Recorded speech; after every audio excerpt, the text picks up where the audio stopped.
The bankers on Wall Street desired a peaceful evening. They wished to leave their offices early, close their ledgers, enjoy their holiday drinks, and ignore the precious metals market until the new year arrived. But the market had different intentions for them. This is Wednesday, December 24th, Christmas Eve, traditionally the most subdued trading session of the entire year. Trading volume minimal, trading floors deserted. Absolutely nothing occurs. But this day, everything occurred. Examine your trading terminal. Silver is exchanging hands at $72.42, which represents an increase of almost $4 in one trading period. This represents a movement exceeding 5.6%. This is not a normal price increase. This is complete capitulation. This is the noise of commercial banking institutions waving the white flag. They attempted to defend the $70 level. They were unsuccessful. They attempted to defend the $71 level. They were unsuccessful. And currently, just hours prior to market closure for the holiday period, they are frantically purchasing every contract available to neutralize their positions before Christmas arrives. And silver is not alone in this movement. Gold has now reached $4,500. The currency system is fracturing. The price suppression is collapsing. And you are witnessing the most significant wealth redistribution in recorded history unfolding in real time. During this critical holiday market briefing, we will dissect precisely what transpired. We will clarify why banking institutions were compelled to close their short positions on this particular day. We will examine the gold indicator, why $4,500 gold ensures that silver must advance further. And we will reveal what to anticipate when trading resumes following Christmas. The present has arrived. The price stands at $72.42, and the squeeze is merely beginning. Why did this occur? Why would prices skyrocket on Christmas Eve when trading activity should be minimal? Because of risk control procedures. Picture yourself as a risk officer at a major financial institution. You hold short positions on millions of ounces of silver. The price breached $70 yesterday. Your positions are underwater. Currently, you are approaching a holiday period. The markets will be shuttered, yet the world continues operating. News can emerge. Geopolitical situations can develop. Supply networks can fail. If you enter the Christmas holiday maintaining a huge short position and negative developments occur, you might return Friday morning facing insolvency. The exposure is excessive.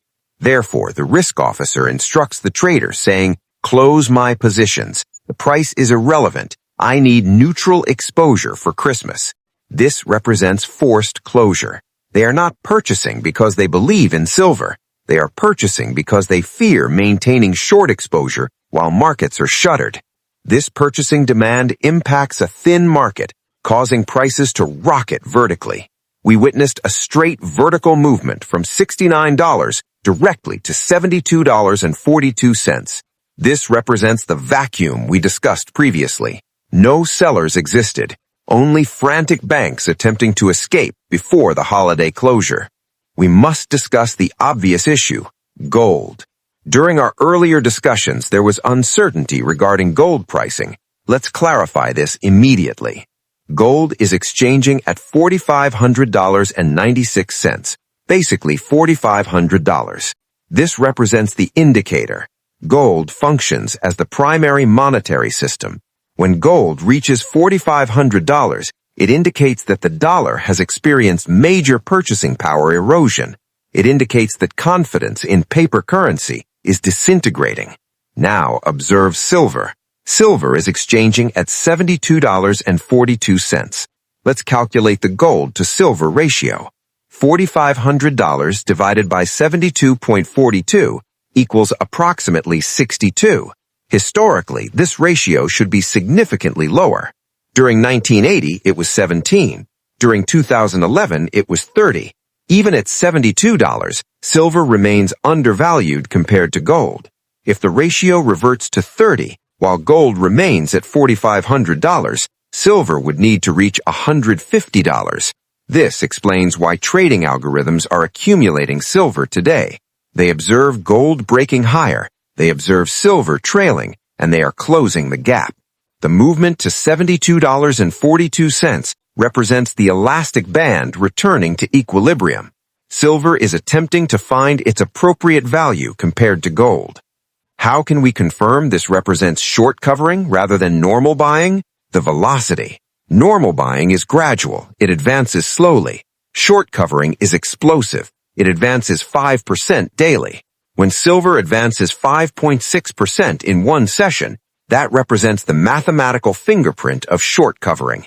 It indicates sellers are transforming into buyers. It indicates those who wagered against you are now financing your gains.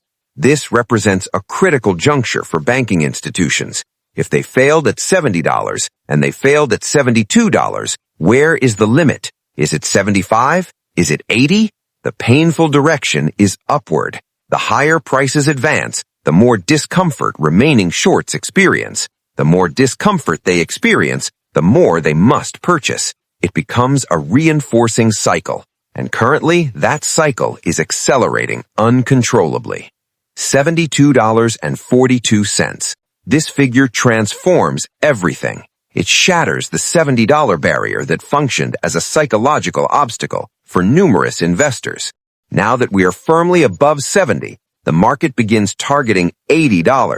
$80 is merely 10% distant in a market advancing 5% daily. We might reach $80 by next week. This attracts momentum traders, the funds that exclusively purchase assets advancing. They observe the chart, they observe the breakout, they observe the volume, and they accumulate.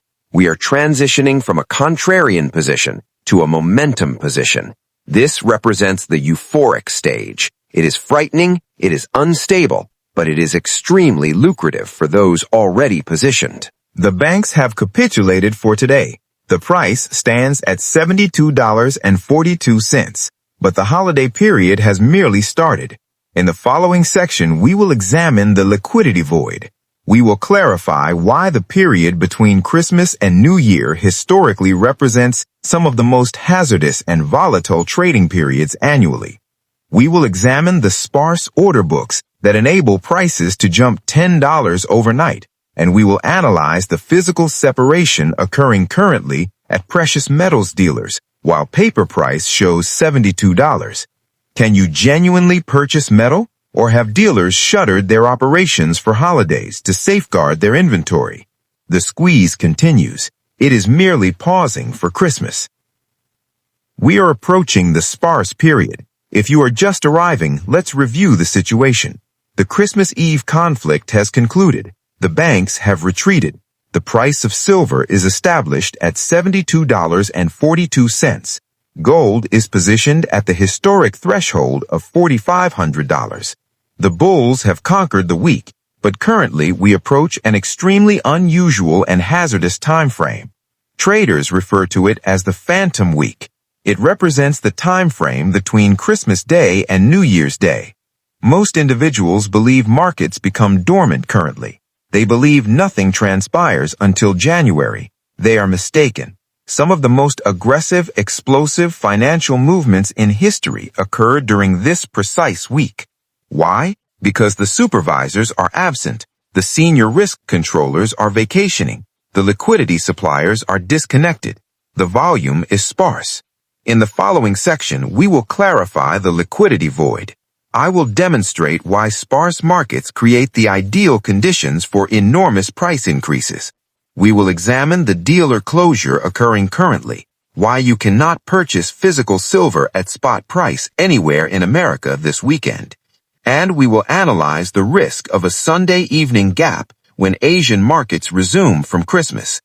Before we do, the price is elevated. The volume is minimal. That creates conditions for explosions. Let's explore the void. To comprehend why the following days are crucial, you must comprehend liquidity. Picture a packed football arena. If one individual shouts, nobody perceives it. The sound is absorbed by the masses. That represents a liquid market. It requires billions of dollars to shift the price because numerous buyers and sellers exist. Now picture an empty auditorium. If one individual shouts, it reverberates. It is overwhelming. That represents an illiquid market. That represents the market we currently occupy for the following week. The primary banks will maintain skeleton staff, managing the operations. The order book, the roster of individuals prepared to buy and sell, will be extremely sparse. Instead of 500 contracts positioned at $73, there might be 50. So what occurs if a major player arrives? What occurs if a Japanese retirement fund chooses to purchase silver on December 26th? They submit a market order. They consume the 50 contracts immediately. Then they impact the subsequent price and the following, because no sellers exist to resist them. The price jumps. We might witness silver advance from $72 to $75 in minutes, not due to news, but because nobody was present to resist this. This represents the holiday squeeze. It explains how prices advance higher on minimal volume. It generates a drift that surprises everyone when they return in January. While the paper market is sparse, the physical market is shuttered. Visit your preferred precious metals dealer website currently. You'll probably observe one of two situations: sold-out notifications or holiday delay announcements. They will claim it is due to Christmas. That is accurate, but it is not the complete explanation. The actual reason they are shuttering operations is risk. A precious metals dealer functions on narrow margins. They sell you a coin and they promptly hedge it or replenish it. But during Christmas weekend, the hedging market is shuttered. The wholesalers are shuttered. If they sell you a monster box of Eagles today at $75 and the price jumps to $80 on Sunday evening, they cannot replenish. They forfeit enormous amounts of capital. Therefore, the intelligent business decision is to halt selling. They withdraw the inventory. They label it unavailable. They wait until January 2nd to observe where the price stabilizes. This generates a physical restriction. You possess the funds, you desire the silver, but you cannot purchase it. The offer has vanished. This represents the ultimate indication of a squeeze. When you cannot trade your paper currency for metal at any price, you understand the currency is failing. If you already possess your holdings, congratulations. If you are planning to purchase this weekend, you might be unfortunate until silver reaches $80. Another force drives us higher: the calendar. January is traditionally the most powerful month for precious metals. Why? Because new budgets activate. Industrial corporations receive their new procurement budgets for the year. Investment funds receive their new allocations. Traders understand this. They understand that on January 2nd, a wave of capital will impact the market. So what do they execute? They front-run it. They purchase in late December. They purchase currently to sell to the new purchasers in January. This front-running transforms the final week of December into a pursuit. Nobody desires to be short entering January. Nobody desires to wager against the new year allocations. Therefore, the path of minimum resistance is upward. With silver positioned at $72.42, the traders are targeting $75 as the objective for the year-end conclusion. They desire to enhance the chart. They desire silver to be the best performing asset of 2025, and they are extremely close to accomplishing that. Currently, we must discuss the risk. The markets are shuttered for the holiday, but the world is not. We are monitoring the gold price at $4,500. This represents a historic psychological threshold. If gold surpasses $4,500 conclusively, if it advances to $4,600 over the weekend, silver will respond aggressively. When the futures market resumes on Sunday evening, we might witness an enormous gap upward. The accumulated pressure from the extended weekend releases simultaneously. Shorts who maintained over Christmas will be eliminated immediately. This represents the hazard of being underallocated. If you sold at $70 anticipating for a correction and the market gaps to $74, you are abandoned. You cannot pursue it. This explains why the hold approach is the only secure strategy during a euphoric phase. You must be positioned when the movement begins. Therefore, the liquidity has vanished. The dealers are shuttered. The traders are front-running January. But what regarding the actual purchasers? What regarding the factories? We discussed Samsung and the battery technology, but currently we must examine the year-end procurement. Corporations like Tesla and First Solar must secure their inventory for Q1. With the price advancing to $72, they are alarmed. I will clarify why industrial purchasers are probably negotiating private deals currently, frantic to secure supply for January. And we will examine the mining equities. With silver at $72 an ounce, silver miners are generating more revenue than they have ever generated in history. Yet their equity prices have not adjusted. The paper game is concluding. The industrial reality is materializing. Let's enter the boardroom. It is December 24th. Corporate procurement divisions are typically shuttered, but this year telephones are active. Industrial purchasers function on quarterly sequences. They must secure their inventory for Q1. Typically, they purchase futures contracts to hedge the price. But as we analyzed, the futures market is damaged, it's unstable, it's hazardous. Therefore, they are compelled to enter the physical market. They are contacting refiners and stating, "We require 10 tons of silver paste delivered on January 2nd. The refiner examines the screen. Okay, the price is 72.42 plus premium. The purchaser protests, but they pay. Why do they pay? Due to fear of shortage. If they delay until next week and silver gaps to $75, they appear incompetent. If they delay until January and no silver exists, they lose employment. Therefore, they are front-loading their orders. They are purchasing currently to safeguard their positions. This represents enormous inelastic demand impacting a market that possesses no liquidity. It functions like a vacuum cleaner, absorbing every available bar before the year concludes. Now, let's examine the winners, the mining corporations. Let's calculate. For a primary silver miner, it costs them approximately $20 to extract an ounce of silver from the earth. Yesterday, they were selling it for $60. That represents a $40 profit. Today, they are selling it for $72. That represents a $52 profit. Their expenses did not increase overnight, but their income did. That additional $12 flows directly to the bottom line. It represents pure free cash flow. At these prices, mining corporations are generating money faster than the Federal Reserve. They are debt-free. They are cash-rich. They are distributing dividends. But examine their equity prices. Have they tripled? No. They have advanced, certainly, but they are trailing the metal. This represents the catch-up trade. Wall Street is sluggish. They don't trust the silver price will remain here. They believe it represents a spike. But once they understand that $72 represents the new foundation, they will hurry into the mining equities. We might witness the mining index double in a month as investors pursue the cash flow. If you possess the metal, you are secure. If you possess the miners, you are leveraged. And currently, the leverage is functioning in your benefit. A shadow market is emerging. We observe the public price at 72.42, but that represents the public price. Behind the curtain, enormous transactions are occurring that never appear on the record. A battery producer approaches a mine in Mexico. We will purchase your complete 2026 production. We will pay you $75 flat.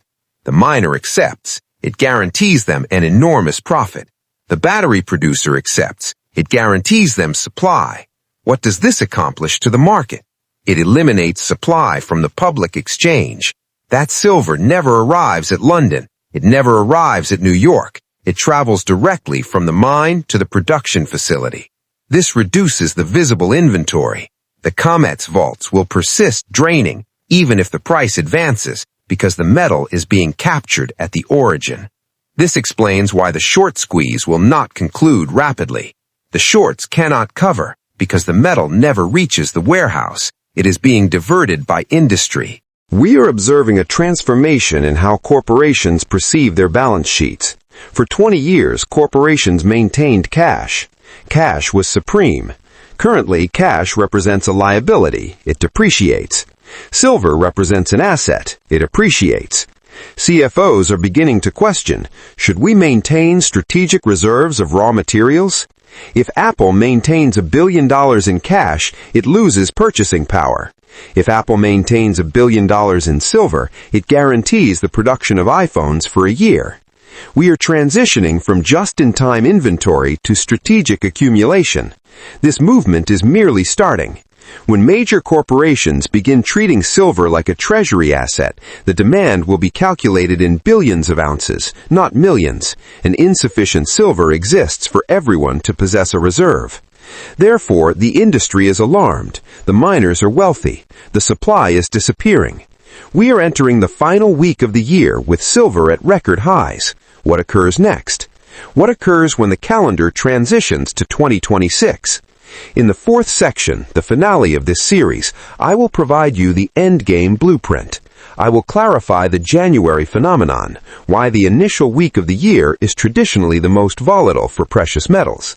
I will caution you about one ultimate trap, tax loss selling, and I will leave you with the approach to navigate the shift from a squeeze to a supercycle. The year is concluding with an explosion, but the new year will commence with a detonation. Let's complete this. Why is January so significant? Because the financial realm resets. Every fund controller, every pension fund, every asset allocator receives a fresh scorecard on January 1st. They receive new capital contributions from investors. They restructure their portfolios. Picture yourself as a fund controller.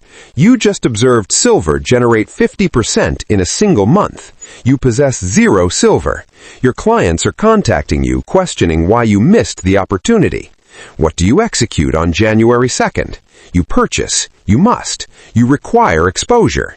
This generates an enormous wave of new capital impacting the market in the initial week of the year.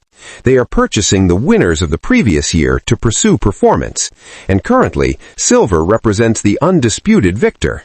This January phenomenon frequently drives prices considerably higher. Therefore, if you believe $72 represents the peak, just wait until the pension funds begin allocating 0.1% of their assets to silver. That minimal percentage represents billions of dollars.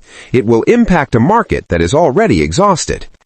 Nevertheless, before we arrive at January, we must endure the final days of December. There exists a phenomenon termed tax loss selling. Typically, investors liquidate their losers at the conclusion of the year to balance gains for tax objectives. But in a year where everything has advanced, sometimes individuals liquidate their winners. Why? To secure the gain, to finance Christmas, to restructure, or mining equities that have underperformed might be eliminated by funds organizing their records. This generates an unusual pattern between Christmas and New Year's Eve. We might observe irregular volatility. We might observe a sudden decline in mining equities or a sharp correction in silver to $70. Do not perceive this as a collapse. Perceive it as accounting. It represents simply capital shifting for tax purposes. It possesses nothing to do with fundamentals. If you observe a decline in the following days, it represents probably the final purchasing chance before the January contributions commence. Be prepared. The decline will be minimal, and it will be purchased rapidly. Therefore, what represents the approach to the shift to 2026? Maintain position. The hardest action in a bull market is to remain stationary. You will be enticed to trade, to enter and exit, to attempt and time the tax-selling decline. Avoid it. You risk forfeiting your position. You risk liquidating at $71 and observing it gap to $75 while you rest. The trend is strong. The fundamentals are increasing. The technicals are verified. There exists no purpose to liquidate. If you are completely allocated, appreciate the holidays. Disregard the ticker. Spend time with your family. You have completed the work. The market is currently working for you. I request you to take a moment to value this triumph. For years, the silver community was ridiculed. We were informed that silver was a worthless rock, that the banks would never permit it to advance. We were manipulated. Today, examining $72, you were justified. You were accurate. The mathematics was accurate. The banks were incorrect. This represents not merely a financial victory, it represents a psychological victory. It demonstrates that free markets ultimately overcome manipulation. Take confidence from this. Utilize this confidence to maintain through the subsequent phase of the journey, because $72 represents not the destination, it represents merely the initial waypoint on the path to fair value. Therefore, here is the determination. 2025 was the year the breakout commenced. 2026 will be the year of silver. We are approaching the new year with momentum, deficits, and a broken banking system. The setup is perfect. The Christmas Eve destruction was the signal that the shorts are eliminated. The January phenomenon will be the signal that the bulls are controlling. Prepare yourself. The next 12 months will be historic, and you are in the front row. Continue accumulating. Subscribe.